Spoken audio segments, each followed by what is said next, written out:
Again, Broncos country. Really excited to chop up some Broncos with you all this week.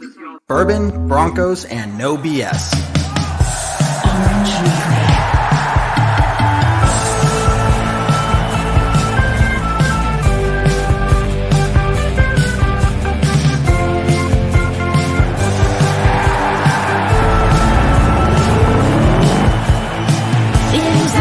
Favorite time of the week. We're not for the Raiders, Chargers, or Chiefs. So grab your brews in your fantasy league. We got that blue and orange blood that you bleed. The most loyal fans there ever could be. We are that mile high Broncos country.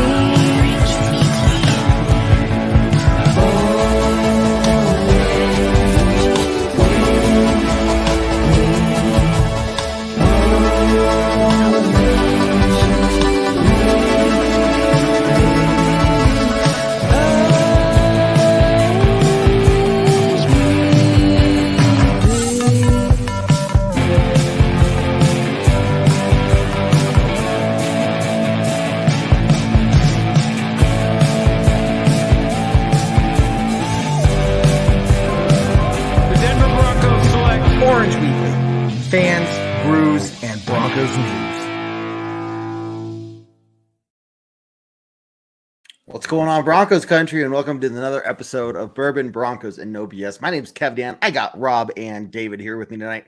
And guys, even though we lost, I feel like we have some, maybe some positive things to talk about, for once this year.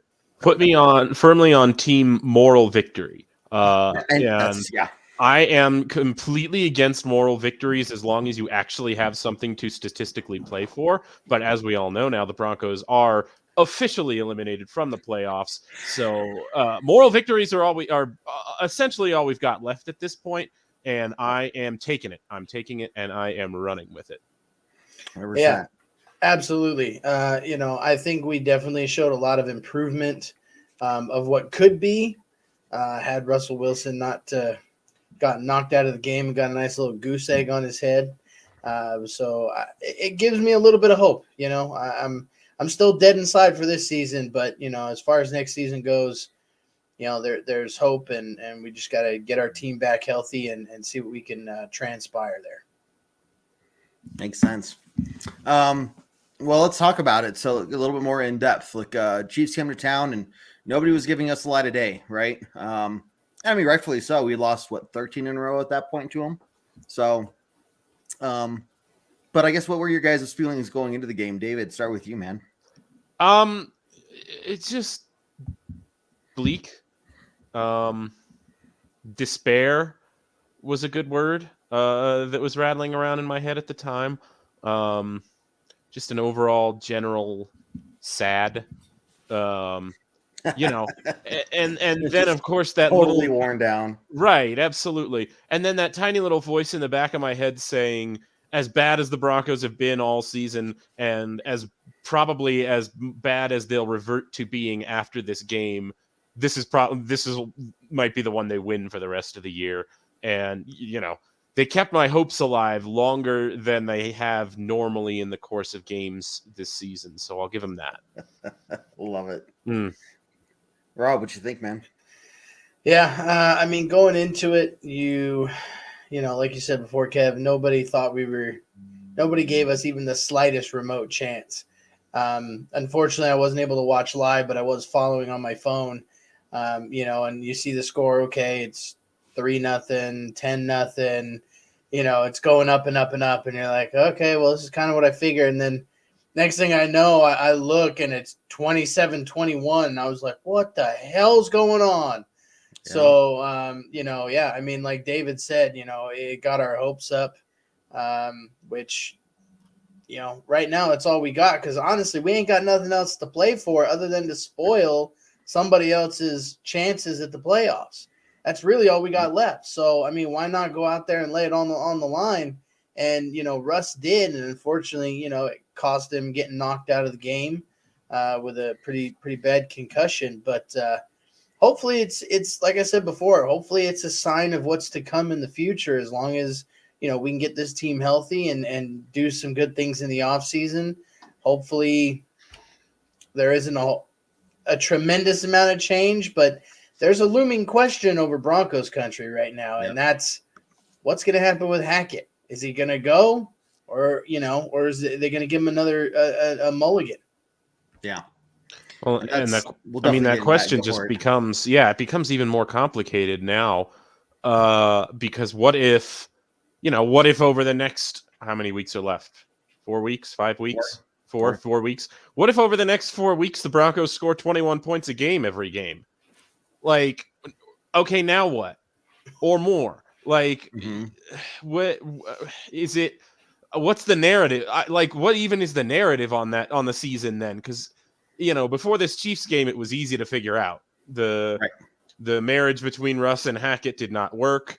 Whoever's fault that is, Hackett's going to get the blame, and we will probably see the chances just mount every week, 75% to 80% to 85%. That we get a new coach and we're starting over next year with Russ and a new coach. And like I said, if you see consistent, this improvement that we saw this game stick around, what do you do now?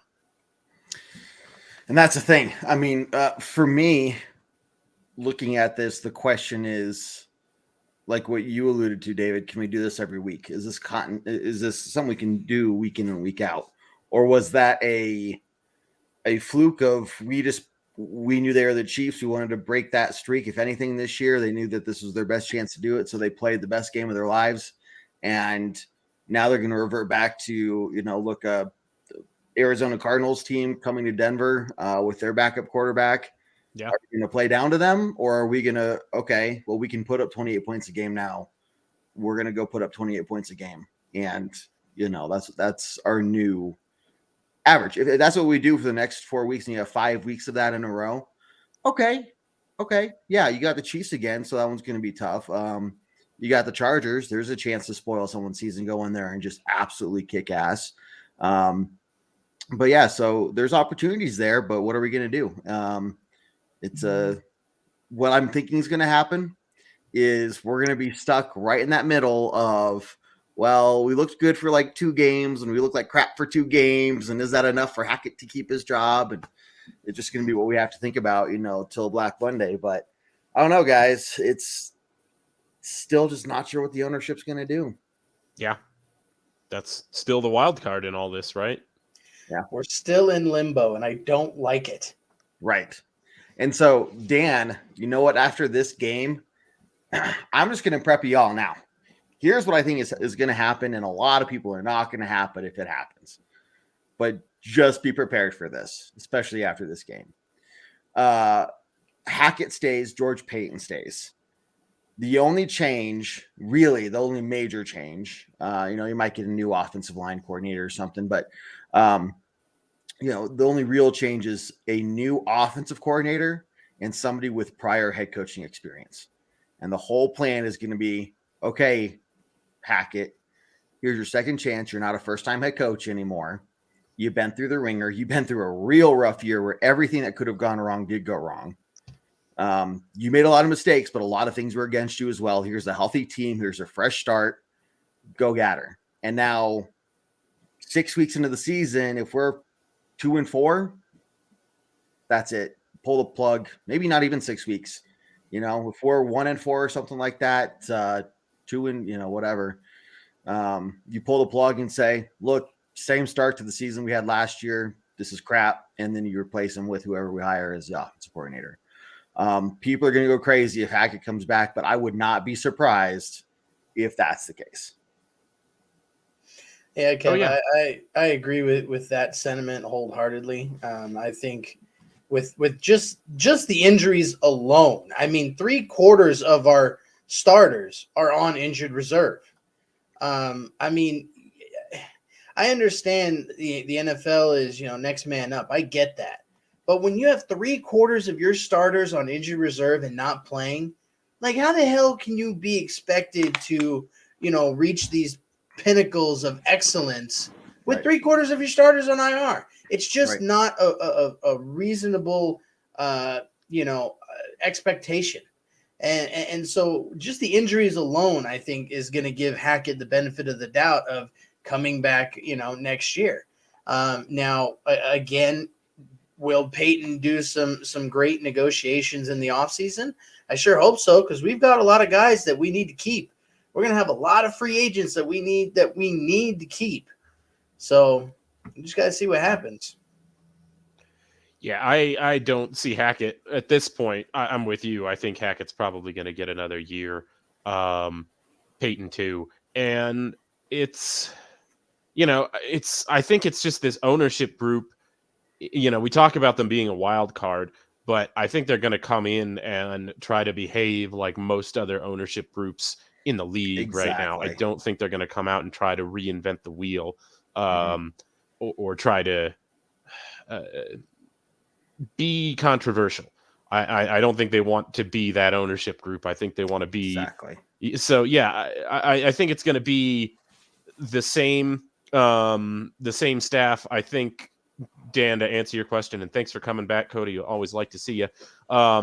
Hackett, if Hackett goes, it's hard to say Evero stays. That's the thing. That's the other part of this is if Hackett goes, unless you elevate Evero to head coach, I don't know how you keep him on. And we talked about this before. Kubiak would definitely be gone too, I think. But we've, like I said, we've talked about this before. It's so hard to try and hire a head coach in this league when you've already tied one hand behind their back by saying you've got to keep the defensive coordinator that we want. You can't bring on your own guy. I would say of the three of the names that this or four of the names, I guess, in this comment, Otten is, I think, the most likely to go in all events, especially if Hackett stays. I think you're going to see somebody be a scapegoat, and I think it's going to be Otten. But yeah, it's hard for me to see them making a huge wholesale change at the end of this season. Yeah, and it was Jared that. Yeah, Jared had said this a couple of weeks ago, and it just really stuck with me, and I think it just makes more and more sense, especially what you're talking about, David. This team doesn't want to get labeled as a, hey, if you have a chance to be a head coach, don't go to Denver because they're going to give you one season, and if you don't get it figured out in that first year, knock it out of the park, division champ first year, you're probably going to get fired. And that's just going to drive people away. I mean, you're going to look at people and be like, why aren't people applying to the Broncos? Yeah. On top of you're adding more, just new personnel, new schemes, new culture that everyone has to adapt to. And, just that turnover ratio that we have with head coaches the last few years. And then you add offense coordinators on top of it. I mean, it's just been an absolute nightmare, right? So if there's any way we can salvage this and turn things around, look, we're all going to feel a whole lot better about it if the last 4 weeks of the season go well. And then if they don't go well and Hackett stays, then we're all going to be, very nervous. And it's going to change a lot of the outlook in the whole offseason. So, look, you're right. I think the ownership, does do a middle of the road thing. And, it'll be interesting. I don't know. That's the thing is we don't know. Here's another comment from Dan. I agree with the Les Landau. I'm sorry, he's got to go. The strength and conditioning coach. And I'll go ahead and say this. I have absolutely no idea what role a strength and conditioning coach actually plays in team injuries. It may be zero at all. It may be a big role. I have no idea. Can't possibly say. But I am ready to scapegoat somebody in that department for all these injuries, and it makes my brain feel better to blame somebody and for these totally random events. So yeah, I'm ready to move on there. Look, I feel you gotta start looking at something, right? And it's just natural for us humans to find the problem. We want to find the problem and fix the problem. And we look at all these Broncos injuries. Well, it's got to be the guy in charge of the health of the Broncos, right? The actual health of the players.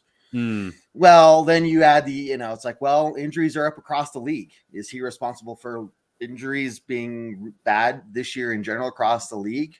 Yeah. No. Are we just extra unlucky this year?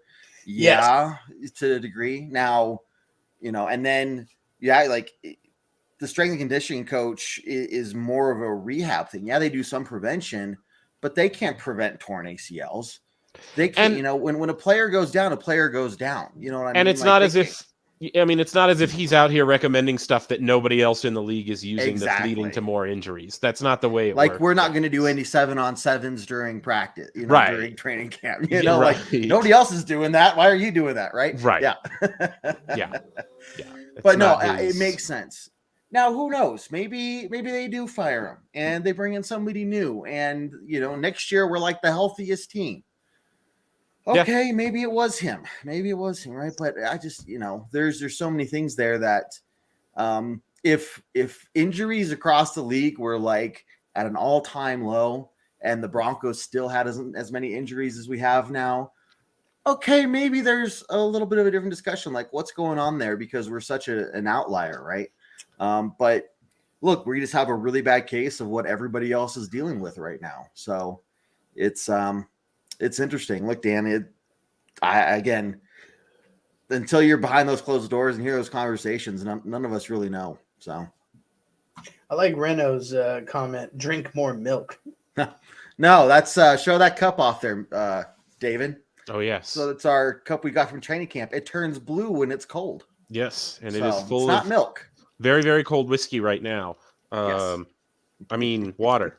Water. Vodka. Yes. What? Right, vodka. I mean, I admit to drinking whiskey for... Anyway. Whiskey has water in it. Yeah, there it is. Yeah, the O-line, and Steve, thanks for the comments. Yeah, the O-line, it's a bummer, guys. It's a bummer. Mm-hmm. And again, if we're looking for scapegoats on this offensive squad, the O-line coach, Butch Barry, I think is his name. That sounds right. He's probably gone too. The letting go of Mike Munchak was clearly a mistake. It's one that pretty much everyone knew was a mistake at the time, but you kind of hoped, right?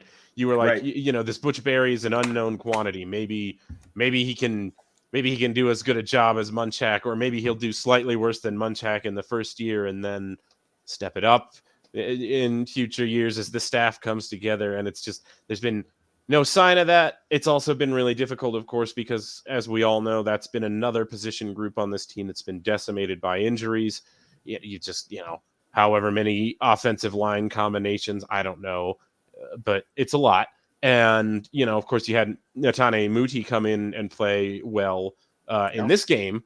And now, of course, he's a Las Vegas Raider. So what kind of shit is that? I mean, it's waiver claims. That's the way that goes. But but it's lame. And it's just another sign that next week the offensive line is going to be different again. And we'll just, quarterback's probably going to be different. Don't know how the concussion protocol is going for Russell Wilson. Yeah. So quick thing on that. Last I saw was, it sounds like today he looks fine. He sounds fine. He says he feels fine. Now, of course, any player, especially a Russell Wilson caliber Tennessee player, is going to be, say like, oh yeah, I'm good. But that's at least positive, right? They're not talking about, already like, okay, here's probably where we're going to go. Because I think at this point, you need to pull the trigger. Like if it's that bad and that obvious, like, okay, there's just no way he's playing, right? So that's positive. Look, he was knocked silly. Like I agree, he was knocked silly, but he walked off on his own accord. That bump was nasty, but hopefully, it's something that by Sunday he can step back in and pick up where he was off. Otherwise, sleep. Oh yeah, I saw it was. I just saw him not moving on the field, but then when I saw the replay, it was bad. So interesting there though. So we'll obviously keep a close eye on it. It'll be something to look for. I would not be surprised if he's a game time decision, based off of how quickly he can go through the protocol. So. Well, I don't know. Part of me wants to say shut him down the rest of the year. And that's what I was going to bring up is Dan's question here. And everyone, hey, I appreciate the comments. Keep coming them in or bringing them in, and we'll pull them up here soon. But yeah, it is an interesting thing that we are eliminated, like David said, which again, this is familiar to territory for us, but especially with this injury to Wilson. Do we let him sit the rest of the year? Do we say, hey, we want to see this, positive momentum keep going? What do you guys do?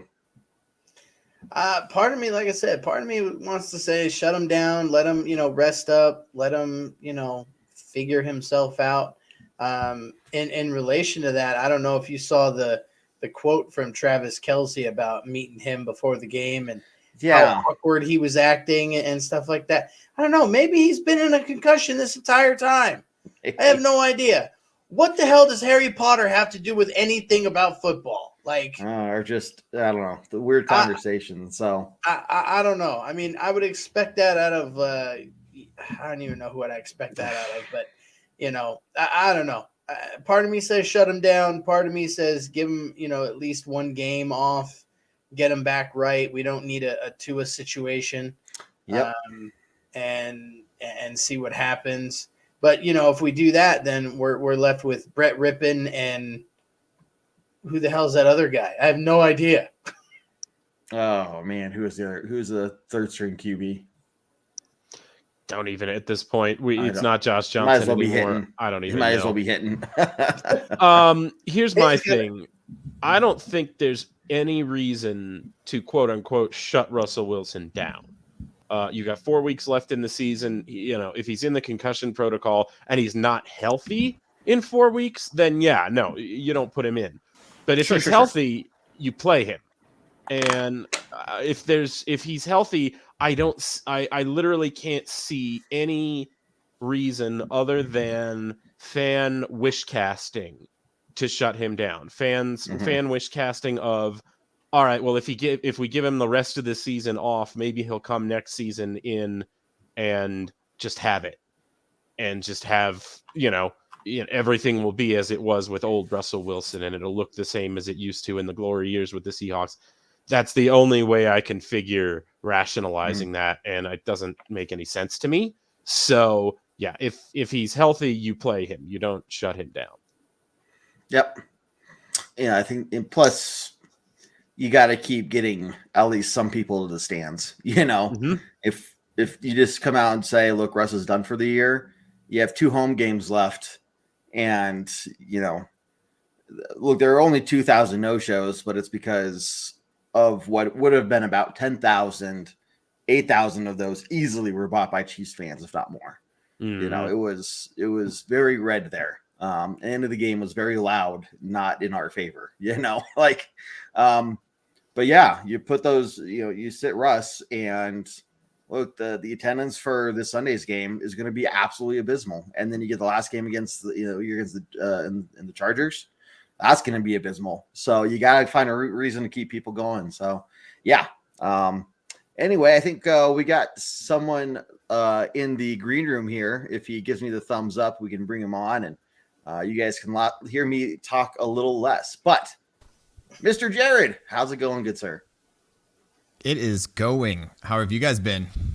Oh, your face. Here we are again. Was a little scary right there. Did y'all move? Right there. Yeah, right. When we moved. It's been an adventurous last couple days for me, but yeah, we moved. I mean, we just moved across the street, but I got boxes. I got to figure out what I'm going to do with I'm not in my closet anymore. It's all frustrating. It's all frustrating. Was that what it was? You went up to your wife and you're like, look, I need to move out of the closet. We need a bigger place. Yeah, I said I need to move out of the closet, and she said, okay, well, I'll give you nowhere. So now I'm doing it from my bedroom. That's Jared, how marriage works. It was a lot simpler before you were married, and you and I could just walk around not in the closet whenever we wanted.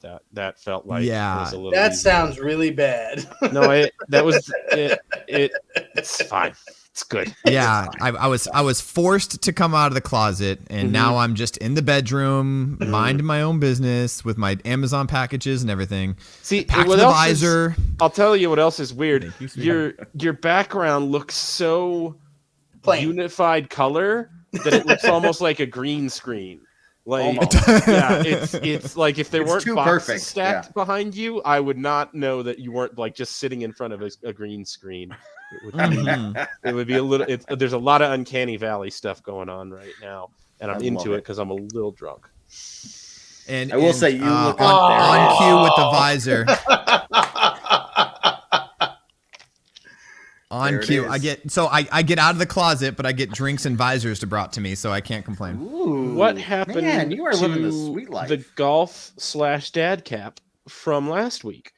That was nice. Oh This is awful. This is awesome. This is awful. This is awesome. It's awesome. You know, it's funny. If Kevin and Rob, I think you watched the show, but at the beginning of last week's show, both of us were disgusted by the hat I was wearing, and I don't know if it was the alcohol. But by the end of it, not only were we happy, but everybody else in the comments was loving the hat. I don't know what happened, but over time, it just ended up looking much better. It was great. I'm going to have to find that one. It's the magic of the hat. And so we're going to have to bring the hat back because it made everything better. Yes, it does. Yeah. Let's get to some more comments here. Before we do, there's a comment here, whoever the Facebook user asking the hypothetical. We'll get to yours next. But Jared, when you're going to take on this, one of the questions going around now is, do we sit Russell Wilson for the rest of the year or not? We're all pretty much in agreement that you don't if he is healthy to play. But what are your thoughts on that?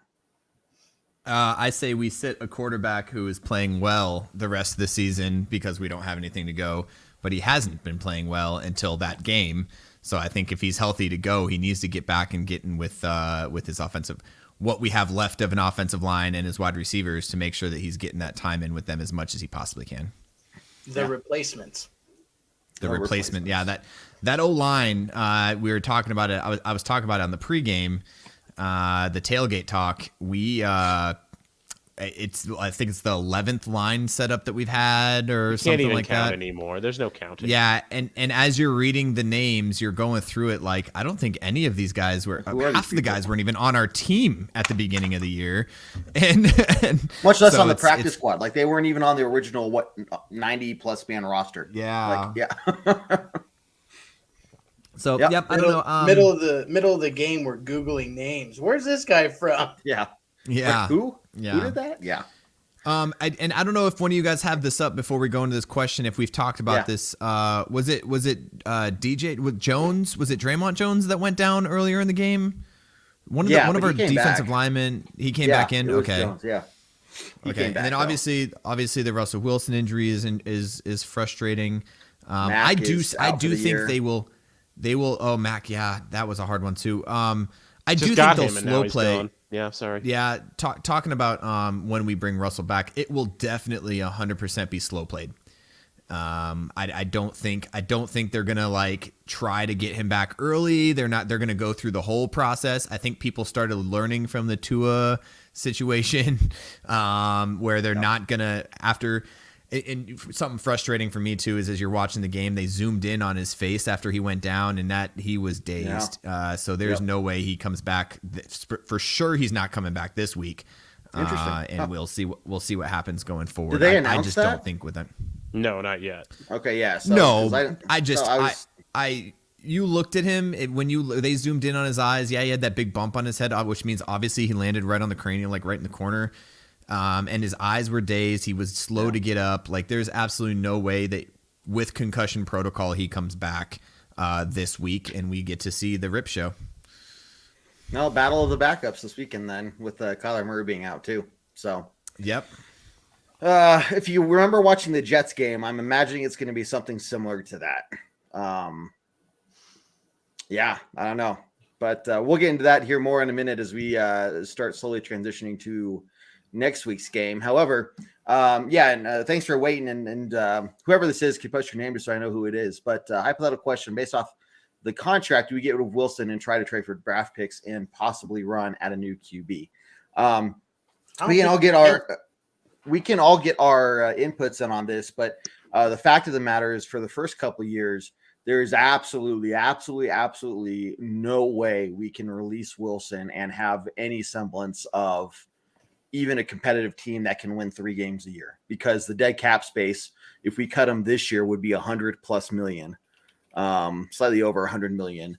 I think if we released him after June 1st next year, which is already after the draft and everything by that point, it would only be a $36 million dead cap space. But then again, 35 plus million is way too much of a dead cap hit. So the soonest you're looking at even reasonably releasing him, if I remember these numbers right, it would be 2024 season going into 2024. And even then, you're still going to have some dead money there lying around that's going to impact your roster, right? So now the question is, guys, like, do we, with this contract, hypothetically, do you write him out, or if after 3 years it's kind of the same story, do you say, look, we got to start moving on? There it is. Sorry, I didn't mean to. I realized it was sitting right there. Yep. Welcome perfect. to Orange Weekly. Yeah. Peaky No, Blinders. that's exactly. No, but that's the question, guys. Like, at what point, how far are you willing to go with Russell Wilson, knowing that we're going to be married to him for at the very, very least 2 more seasons after this? In my illegitimate opinion, I say we give him another season and see what happens, and then maybe start talking about that decision then.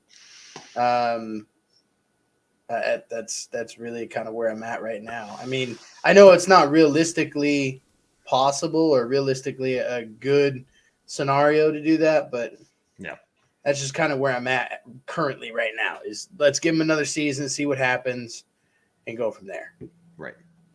Yeah, and because he is a proven quarterback, it's kind of easier to say that. Like, it's not like he hasn't been there or been able to be good in the past. So I think that's another reason to kind of give him the buy.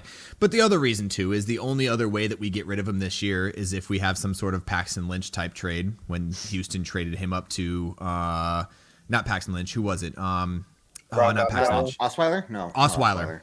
Yeah. Was it Osweiler when they traded? Houston traded Osweiler up to the Cleveland Browns. And basically gave them money to take him off of their hands, like gave them a pick, like, hey, I'll give you a pick and him just to take his contract away from us because we paid him way too much, way too early. And I don't think there's a team in the league right now that has that much cap space to be able to do that. Like Cleveland at that time had the cap space to be able to take the draft pick and the cap hit. But right now there's nobody in the league that has that. So that's not going to happen this year. So he's automatically going to get the run for next year. There's no way that we go out unless somehow we get a higher draft pick and we trade back for our first round pick from Seattle. We're not going to get a quarterback in this draft class, and he's going to be the guy. He's going to be the guy going into next year. And the other question is the only reason he's going to get the pass and Hackett's not is because he's proven and Hackett hasn't been. And everybody wants to blame Hackett, and this is what I've been saying all season, probably since week 5, is Hackett's going to be the fall guy and Russell Wilson's going to get the pass because A, we don't have another choice. And B, Hackett's just got it. Someone's got to be the fall guy, and that's what it's going to come down to. So maybe we see him with another offensive coordinator, another head coach, and then people are going to be able to see what he can do then. We can see what he can do then. I want to wish the best for everybody. And we'll see what goes there. Yeah.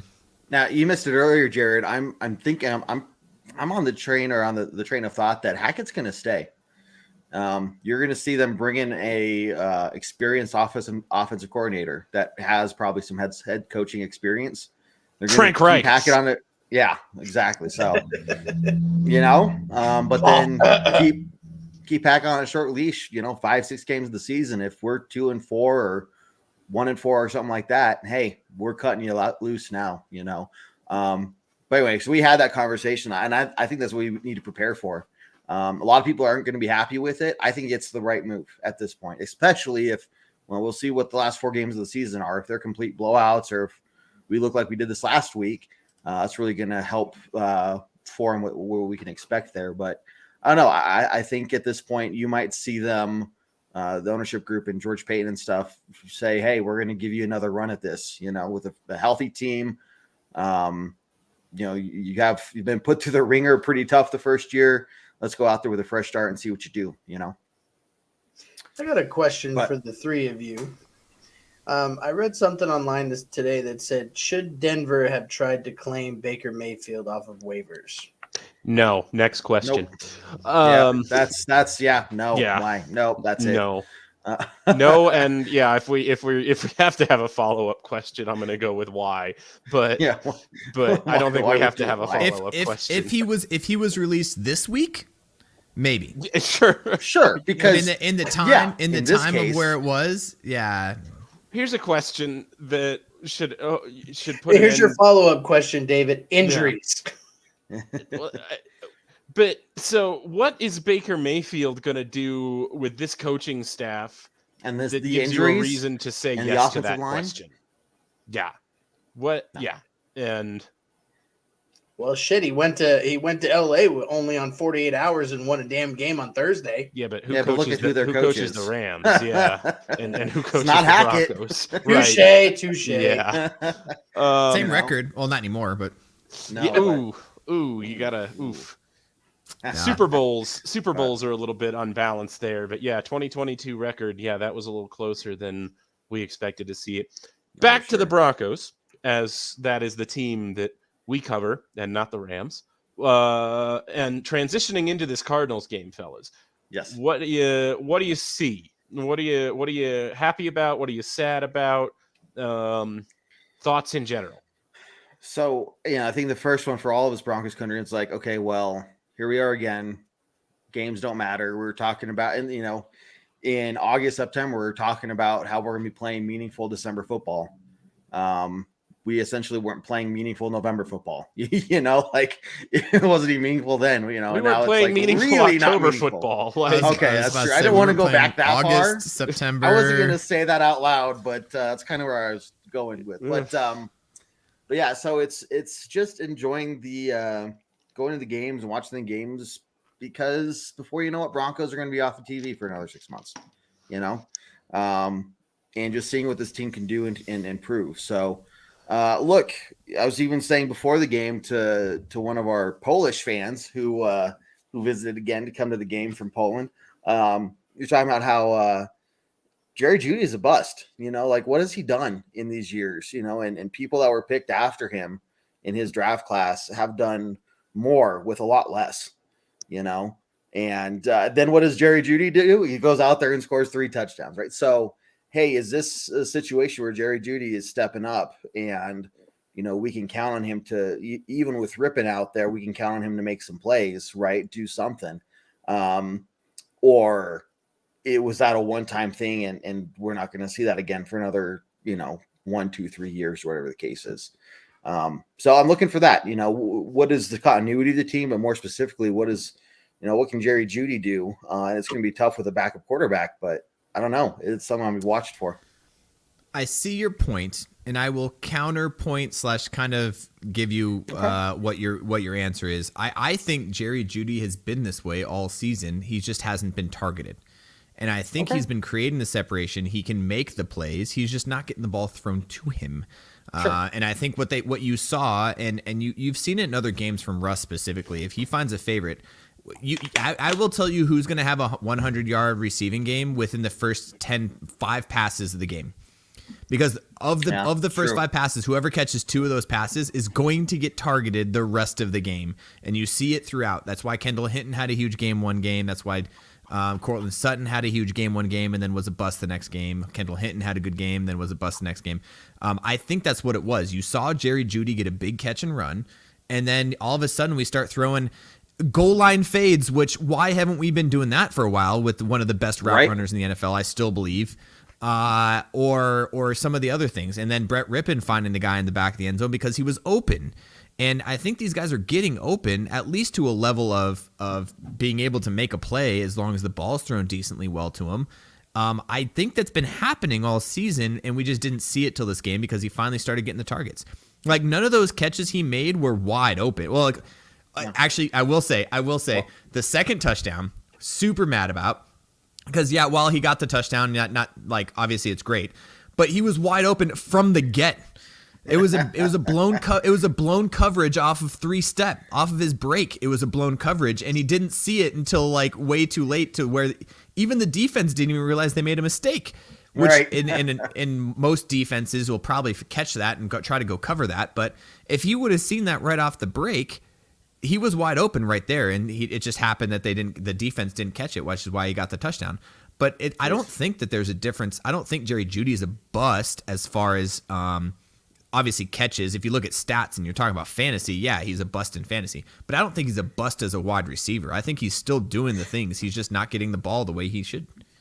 Okay, so good points, and I'll agree with a lot of those as well. But counterpoint to your counterpoint, or counter question to your counterpoint, if I'm George Payton and you're the owner of any of the other NFL teams, and I say, hey, we're offering up Jerry Jeudy, I want to see what trade value we can get out of him.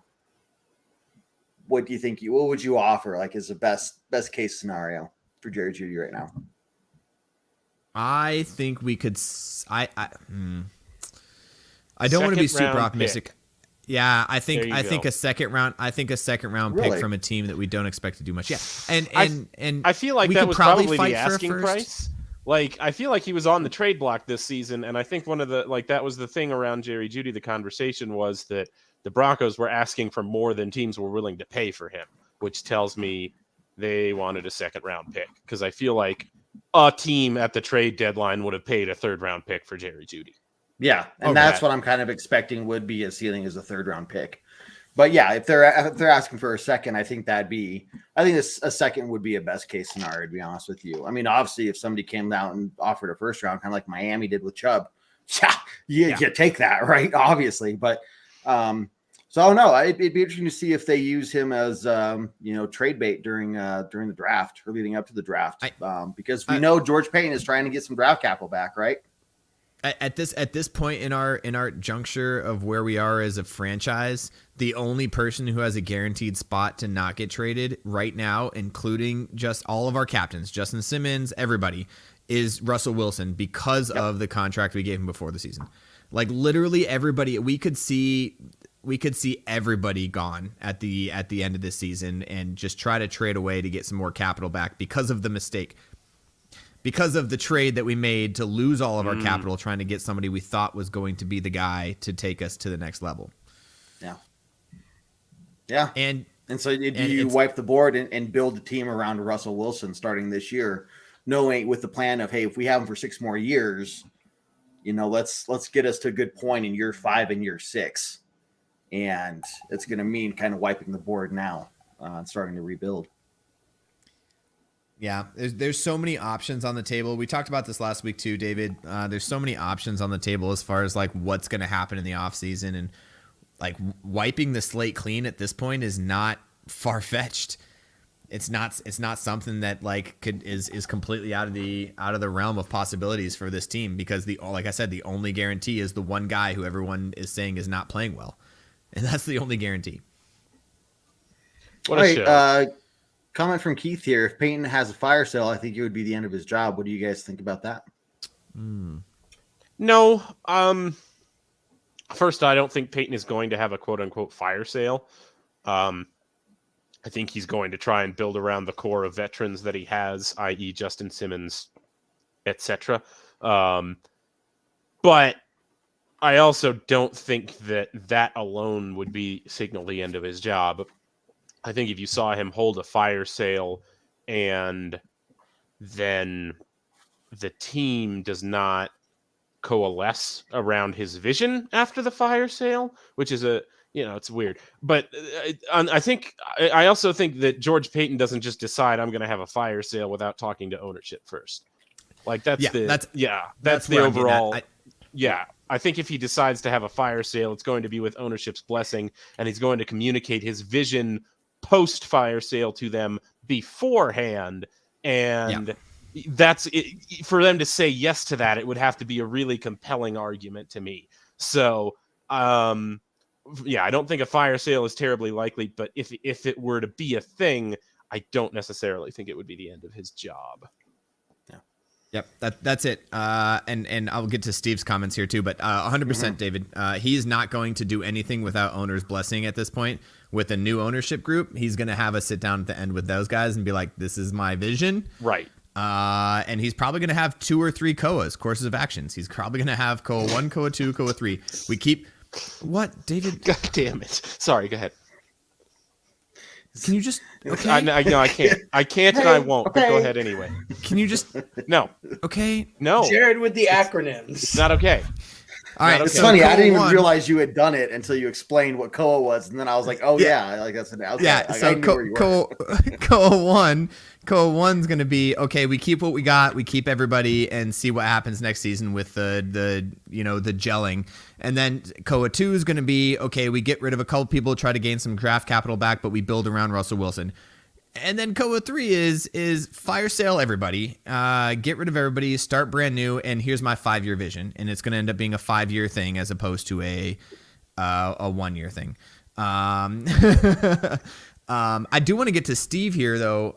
A couple things that I thought was Surtain. If for whatever reason we end up trading Surtain, that would probably be my biggest.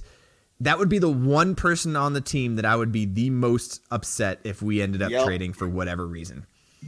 I think including Justin Simmons, including Jerry Jeudy, including Cortland Sutton. I think I would be more upset about Pat Surtain than any of those definitely.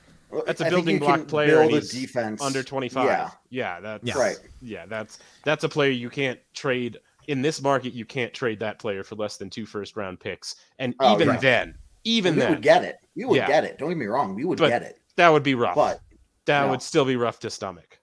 Look, and then the last piece I didn't think about, Steve, on this. I never thought about Russ just calling it quits. If Russ at the end of this season, if there was some sort of conversation like, hey man, rough year, dude. What you thinking?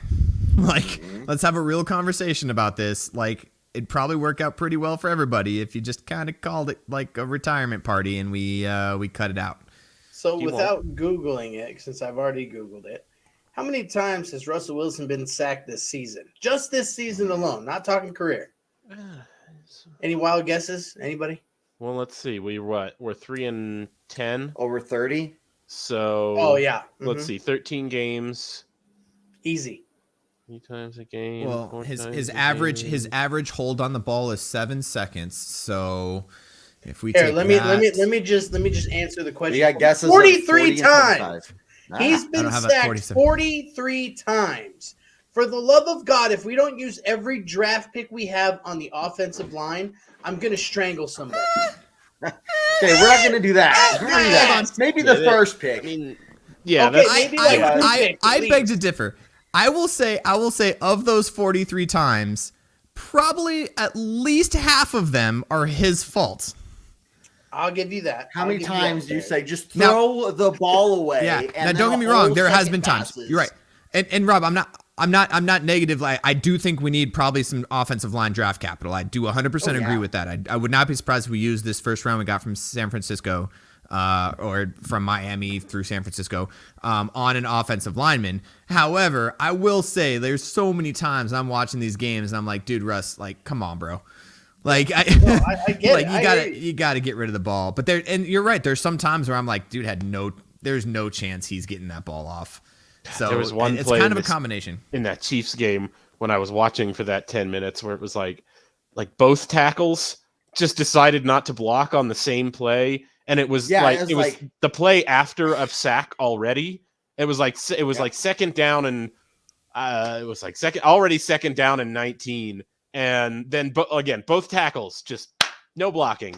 I mean, it was a miscommunication. Something went wrong. Clearly, but the two defensive ends just met at the quarterback in less than half a second. If I remember that, rough. Yeah, that happened in the end zone that I was sitting because I actually sat in different seats this game. But it almost looked like Mac was supposed to pick up a block on the left side, and then he just ended up standing there, not like, and then like looking around, like, what am I doing? Like, there's no one here for me to block. And so there was definitely, but even if that had been fixed on the left side, I was saying, like you're saying. The right side was wide open too. Like that sack was going to happen one way or the other. You know, there. But throw the ball away. He's definitely been right.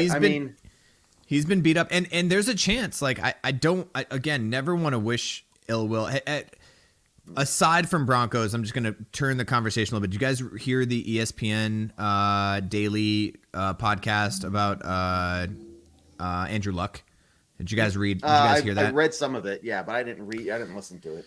If you guys haven't heard it, listen to it. It's about 40 minutes long. It's all about one reporter had a full-on interview with Andrew Luck. It's the first time he's come out since he did his early retirement. He did 8 years and was like, yep, calling it quits, probably at the peak of his career with all of his injuries and stuff.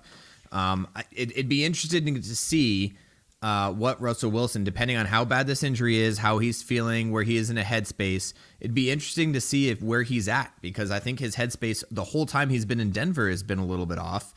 And it'd be interesting to see where he comes down from this after this season, to kind of be like, is it worth continuing on for the 40 mil, or is it worth living off Sierra's bankroll? Forever. I mean, they're set for life, and opposite of, if you listen to that Andrew Luck thing, I could go on and on doing the sports thing about sports health and mental health in sports, but Andrew, if you listen to that podcast, and he's talking about like his mental health at that point, and his wife doesn't make a whole lot of money, makes a decent amount of money, but he called it quits. He probably could have got 40 million too after that season, because he was up for his time. And he was like, yeah, it doesn't fit with my lifestyle. It doesn't fit with my mental health. So it'd be interesting to see how that kind of plays out with the rest of the few years, because I'm interested to see, not just for the Broncos, but in general across athletes across the NFL, after hearing his story about how he really got better 100% over the past couple of years, just by kind of moving on from football. And David, can you just... No. Your faces are just... I know. And Your I'm doing it. I miss... I'll tell you what, Jared. I'll tell you. I know last week was a little bit of a shit show, but it was also not. It was no. It was not. It was hilarious. All right. It was equal parts of both. But I'm thinking back to that simpler time. That's all. It's last week. Yeah, last week when we had, The hell am I missing? It's never mind. Shut up and go on, Jared. Oh, okay. Wait. Shut up or go on. Yes. Yeah. Which is it? It's one of those two. Okay, so I will go on. Yeah. Anyways, I'm interested to see just in general the players from for the next probably 10 years, just after hearing his story and figuring out what he did, and seeing where that lies with certain players that have been getting. Yeah, and Keith has mentioned it here. Tom Brady he did retire to fix his marriage and then came back to ruin it. So he retired to fix his marriage, and then he decided what his priorities actually were. Yeah. Have you seen those memes? They're hilarious. Yeah. It's just the memes of like, all right, I'm retiring to stay with family after staying with family for 2 weeks. Yeah, no, I'm coming back. And then Peyton Manning going, I want my retirement gift I sent you back. Like, you don't get that yet.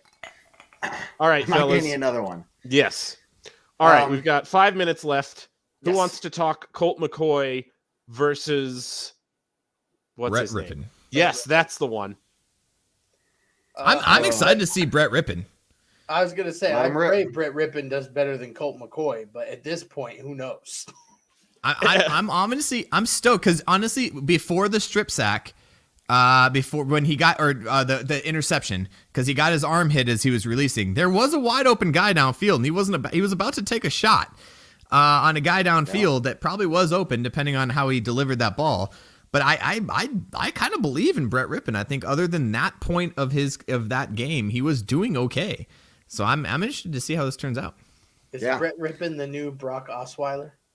God, I hope not. No, I'm so tired of it, guys. Every year the new Trevor Siemian. Is that or the new Kyle. What's his name? Floater? Do we see the quarterback carousel? Yes. Oh, God damn it, and Jared. I will be at the game, so I won't see it. But you all watching it on TV, you will see it, or at least they'll pull up the list. At the very minimum, they tend to save the carousel for like the night games, the primetime games, and then they use the cheaper graphics and just the list. God, you realize we're gonna have a carousel for quarterbacks and offensive linemen now? I'm starting to get to the point if we have a new starting quarterback next year, something happens to Russ or whatever, I wouldn't be surprised if there's a store in Denver that does the thing that Cleveland did, where it's just like since Peyton. And just marking off all the quarterback last names on the jersey. It's not original now. You got to do something else if you're a Denver store. You got to find your own hot promotion to do. And I think you're right. I think somebody will do it. But wow, we got way off topic from Brett Rippon and Colt McCoy here. This is bringing it back around. Oh man, will it David, be- stop keeping us on track. I'm sorry, Jared. You're right. I should just let the, but I'm not going to, because I want this to end, for God's sake. Vance Joseph revenge game. Go. Yeah. Oh, Yeah. Look, you blew it against the Raiders twice to get those kind of revenges. So You don't like that. You never like to see that. dude, But then like you're talking Nathaniel about, Hackett did that too. So moral what are we victories really- at this point. Like, get us something to be excited about. This is a prime opportunity. Probably the best. It is the best one they have the rest of the year. I mean, even going to LA is going to be, it's a road game, so it's going to be tough. So, this is a chance to probably get the last win of the season and get that win against Vance Joseph. Yeah, I hope so. I mean, it just depends on if our offense wakes up that day and says, hey, we're going to have a day and we're going to go score some points. And, I mean, what is it, 2 weeks now in a row that we've scored in the third quarter? So, as you said, Kevin, moral victories, like I like to say, small, minor improvements. But, it's all we have is hope. And like, Jared, we're officially mathematically eliminated, just so you know. Sorry. I hate to be the bearer of bad news. Your abacus is it's packed away somewhere. It's packed somewhere. It's somewhere in here. I don't know. It's probably in your kid's room. It's fine. You can start calculating the odds for next year. She took it back. Speaking, it's a great transition because Yes, it'll help you, Kevin, to transition into our ad read, i.e., the line on this game is currently Broncos -2.5. And this is the last question I'm going to ask you guys for the entire rest of this podcast. Where, if you had to put your money on that line, just gun to your head, you had to do it. Where's your money going right now? A little bit to the left and up on the right. A little bit, just up in the right top, like left right hand corner. See, most people would put it dead center, and that is why you, my friend, are a visionary. Yes, thank you. I appreciate That's the word. that. Yes. 2.5. Yeah, I want to say. Go for it. I was going to say. I want to say that I think the Broncos, at the very minimum, will beat the Cardinals by 3 points. Yep. So Rob is taking the Broncos. I'll Kevin, I'll do the 3-0. same. Kev Dan also taking the Broncos. Okay. I guess I'll take the Broncos.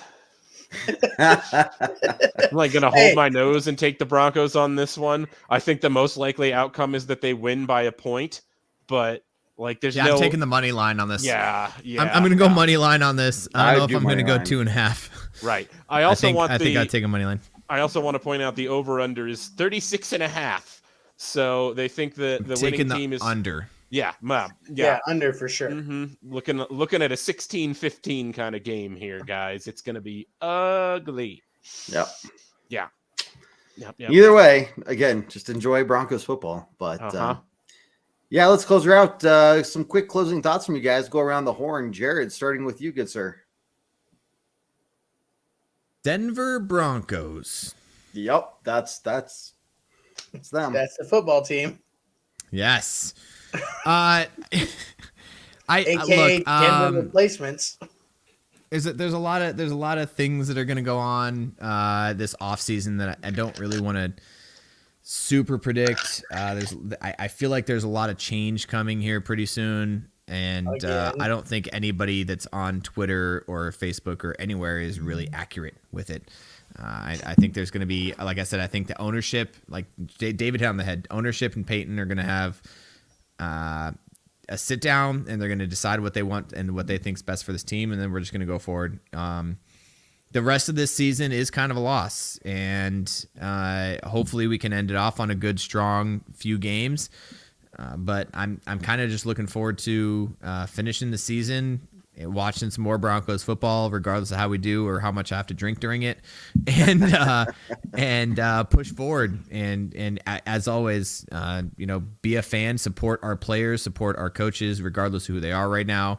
And I'm gonna end that on a positive note. Like, support our guys. health injuries. There's so many injuries. I think I'd be interested to see. I might look this up after the game and throw a tweeter out. We may have, I think, one starting offensive player that started game 1, and I think it's Jerry Jeudy. I mean, Heath missed games too, for sure.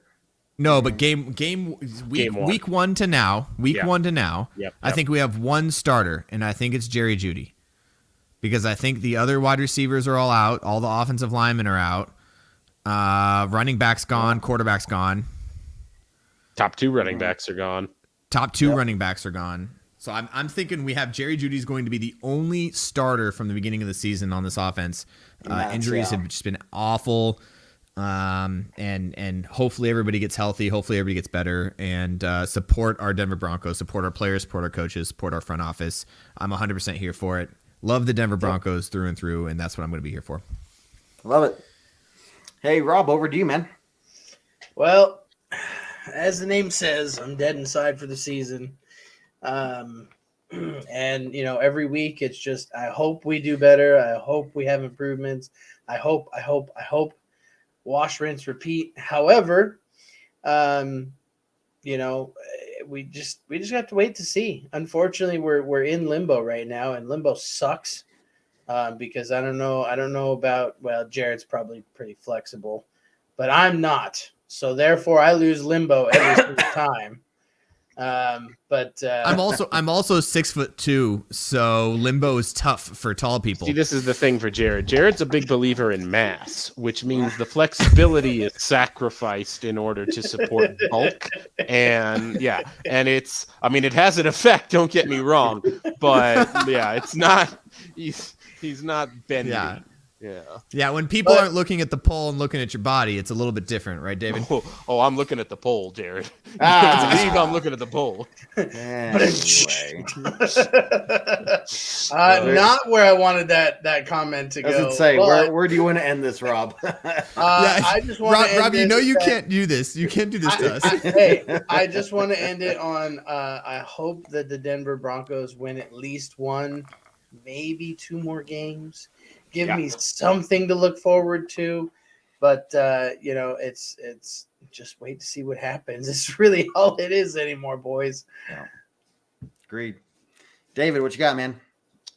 Well, I'll tell you what, Kev. My cup, which, as we noted earlier, color changing was due to the temperature. Very cool. It is empty. Yeah, even though it is still blue at the bottom, I can assure you viewers out there that it is only ice, and the whiskey is all gone. There you go. Very good. Are you talking about the cup or your soul? I think it's a metaphor for his soul.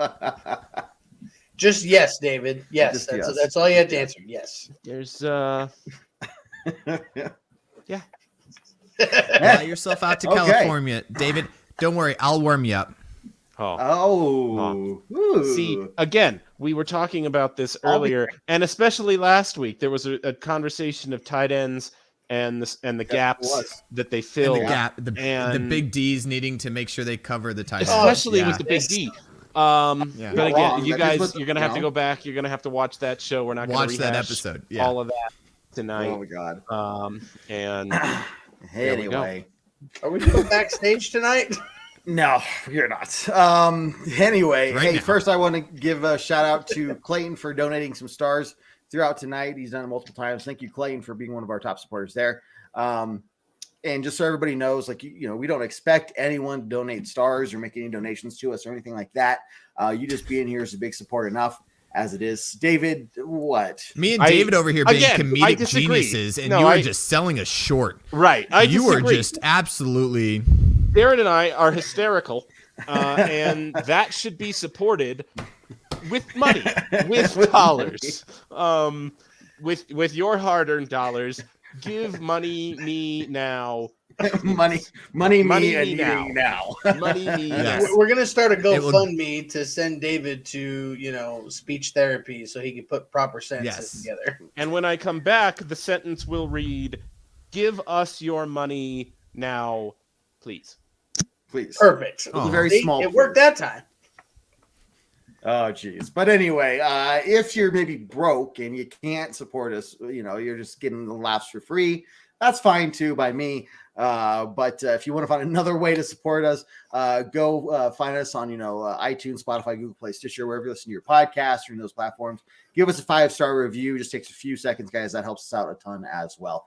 But then you all coming back to watch these shows and interact with it, definitely here for it. So I appreciate all of you guys. With that being said, look, Broncos playing, trying to get some continuity, some positive momentum continuing from last week. And I really believe that, if they play with that intensity every week, this team can very well turn it around, especially going into next year. We get our starters back. That's something that we can definitely build off of. But are we going to be a team now that goes, well, we played to that level against the Chiefs, and now we're going to play to the lower level against the Cardinals? What are we going to do? No. And that's the question. We'll have to see what happens. But gents, thanks for joining me. Everyone for tuning in. Thanks for tuning in. As always, we only have a few of these shows left this year, and then watch out. We'll be sending out some information for the end of the year fan appreciation episode. Get ready for it. Yes. It's going to be fantastic. So much probably fun. happening late. It'll be happening late January. So watch out for that. It'll be our way of thanking you all for supporting us. So, but everyone, thanks for tuning in, guys. Nothing else to say, I think, other than ending it very strong. Go Broncos. Go Broncos. Take care, guys.